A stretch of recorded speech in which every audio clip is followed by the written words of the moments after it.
Super Rugby referees and their bias. This has come into the media a wee bit recently with some reports that the penalty counts for South African teams when they're being refereed by South African referees in South Africa tend to be pretty lopsided against the visiting team and in favour of the South African team. Egon Seconds and Rasta Rasavengi are the guys who are being mainly in the spotlight, but it's just generally a thing, isn't it? So I thought, let's have a look at the numbers. It won't take all that long in terms of this video, but have a look at the numbers and see, is there much to that? How has it changed? I've gone right up until this most recent round, which is round 15 of Super Rugby. And let's compare the penalties for not just the South African referees, but also the New Zealanders when they're in New Zealand and the Australians when they're in Australia, and see if there is any kind of common theme here. Because, I mean, to be fair, the referees get a pretty hard time, and sometimes they make mistakes because they're human. It's kind of part of the game. It's not just them that make mistakes as well. It's the TMOs. It's everybody. And I should say that just looking at the numbers is probably not enough to make a judgment call. I'll still summarize the numbers and we can have a look, but it's not necessarily all that telling, because as I was going through these numbers, I just kept an overall count of home penalties against away penalties on the assumption that the away team was going to get penalized more heavily, with the crowd influencing the referee to make more calls in favor of the home team. And as I was adding up these games starting in round one, it was all very manual. Look up the game, look who was the ref, add for, add against. So there may be a little bit of human error in these numbers, to be fair, because I had to look at every game up until round 15. But the home teams were initially, for the first few rounds, conceding way more penalties than the away team. So if I'd done this video up to round 6, you'd say, man, the home teams are getting slammed. But by this point in round 15, it's actually come back the other direction. So, I'm not sure how much we can look into these numbers, but we'll just have a look at them anyway, and just kind of keep in mind that each game is unique, and you'd probably need to get some independent referee to have a look at every single call to decide whether there was any actual bias there. I can't imagine there's a whole lot of conscious bias, but let's have a look anyway. So, if we start with New Zealand referees, in New Zealand, when it's not two New Zealand teams playing each other, I think I counted 9 games in which that happened. Home team has been penalised, so the New Zealand team has been penalised 84 times. The away team has been penalised 86 times. So there's not a whole lot in that.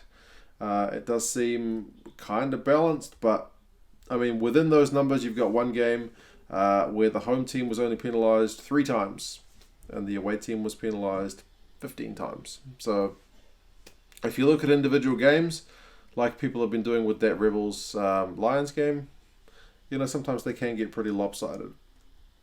If we look at Australian refs in Australia when they're refereeing an Australian team against a non-Australian team, I'm obviously including the Sunwolves as a non-Australian team despite them being in the Australian Conference. I counted 8 games where that's happened. The home team has conceded 80 penalties, so the Aussies have been penalised 80 times. The away teams, 88 times. So, again, not a whole lot in that. The overall numbers are relatively even.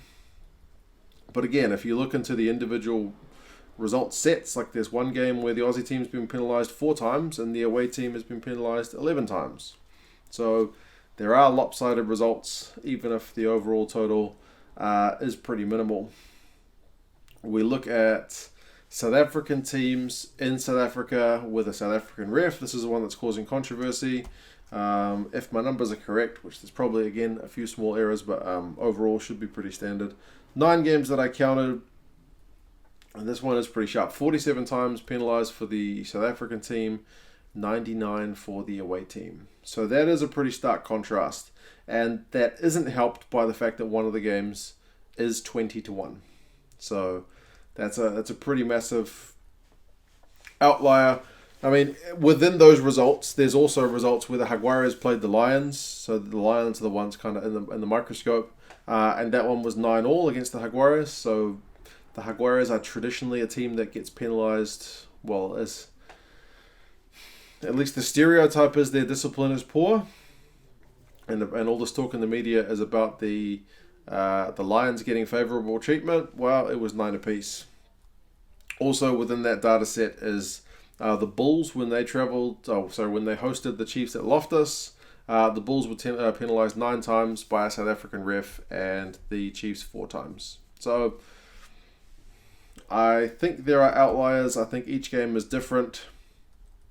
I did have a look at a few other games. There were times when Australian refs have been refereeing Australian teams, although not in Australia, so it's been an away game for the Australian team, but they've had an Aussie ref. And a couple of those games have been 12-3 and 13-3, including that recent Chiefs against Reds game, Angus Gardner.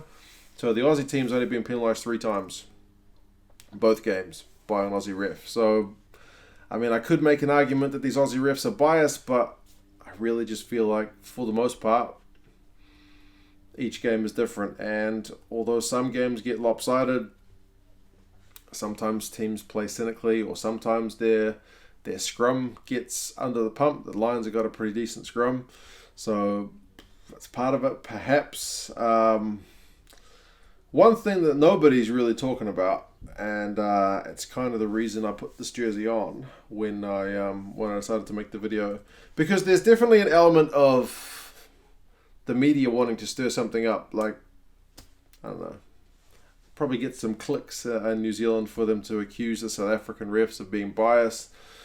If it was the other way around, I'm sure some media outlet would probably run with it as well. But nobody really cares, and I've got it pretty close, I think.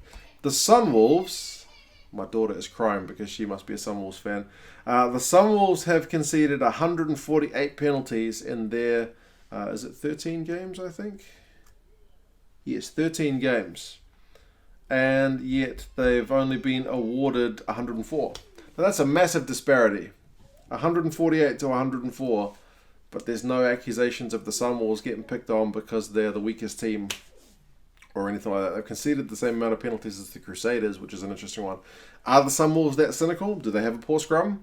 There's probably a multifaceted answer as to why the Sunwolves have conceded a lot of penalties, but referee bias doesn't seem to be raised because I guess that's not going to sell newspapers in New Zealand. I don't know. Maybe I'm just being a bit cynical. Maybe there is something to do with it.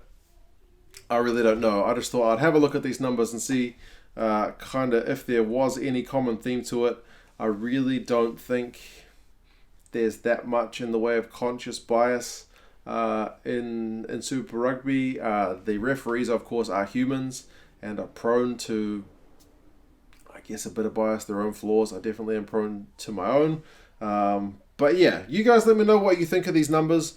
Do you think this makes the New Zealand and Australian refs squeaky clean? For those of you who have seen that, I remember it was the Lions against the Rebels was one game. I remember a lot of guys, because I didn't see that one in full, telling me that the Rebels were doing some cynical stuff. Was Egon Seconds being all that favourable for the South African team? Because he's not...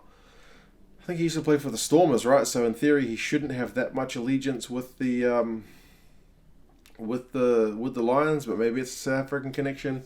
You guys let me know. All I'm saying is with these numbers that I could kind of cherry pick different numbers to tell different stories depending on what my motivation was. It would be interesting to look at more than just one season. It is kind of painful to go through and have a look at who was the referee which week, what was the result, how many penalties were there. So I'm not going to do that. I'm just going to stick with the 15 rounds. And that's it. But yeah, you guys let me know your thoughts on the refereeing. Do you think there's much to this, or do you think it was just kind of a bit of a storm in a teacup? And yeah, I'll talk to you guys again soon. See you later.